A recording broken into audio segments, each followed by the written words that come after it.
Okay?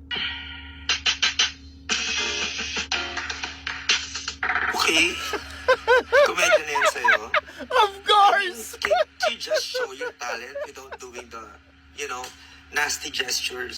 Well, the problem with the younger generations nowadays is that when they do not appreciate or understand something, ibabawal nila ito as if sila lang yung may karapatan sa kung ano dapat yung nakakatawa, nakakabilib, nakaka-inlove at kagusto-gusto ng sambayan ng Pilipinas.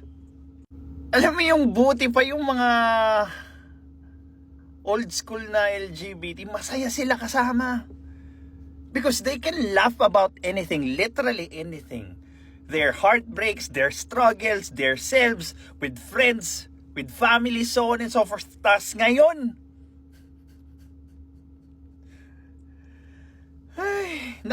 di ko alam naabutan ba nito yung mga comedy bars? My God. Ay, nako. Napaka-imposing ng mga bagong LGBT ngayon as if yung standards lang nila, yung standards sa buong mundo. You can laugh about bad things without becoming a bad person. That came from one of my favorite stand-up comedian, Ricky Gervais. 'Di ba? Hindi porket natatawa ka sa joke na cancer, sinusuportahan mo na yung cancer sa pagpatay ng mga bata at ng mga tao. Hindi porket natatawa ka sa dark humor, suportado mo na yung idea ng dark humor. It's just funny. Plain simple. If it's not the cup or your cup of tea, move on. 'Di ba? Wala namang mali sa humor. Lalo na if you're not doing it. I mean, we all know na straight ka. Pagkakaalam ko nga na ikasal ka na eh. Mukhang masyado mo naman na napag-monetizan yung pagiging bakla-baklaan, no? And so what? If straight guys can monetize yung pagbabakla-baklaan and you, the actual gays, cannot monetize it, sinong may problema? 'Di ba? Sinong may problema? Pero this is the, disgusting. Bakit? Kasi hindi ka naman din makakita ng normal, no? Na content creator na magagawa ng mga ganun gestures na itatapat sa bunganga, ang keme at sa puwet, no? Ang dami kayang gumagawa nun. Hindi ko alam kung anong social media ka nanonood, pero napakaraming gumagawa ng either for laugh, nakabastusan, yung mga information drive ko noon, nakabastusan pa rin, di ba? So on and so forth.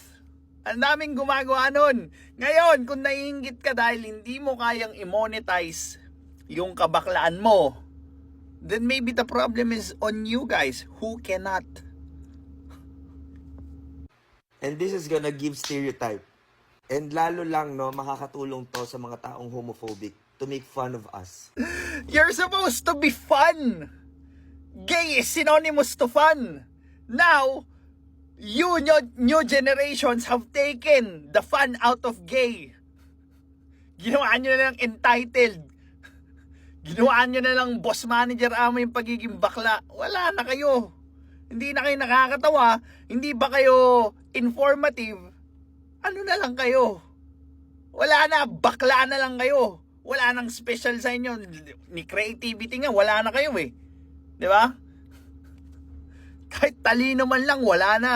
Bakla na lang kayo ngayon. Kuya, just to let you know, kahit na bakla ako, hindi ko yan ginagawa sa contents ko.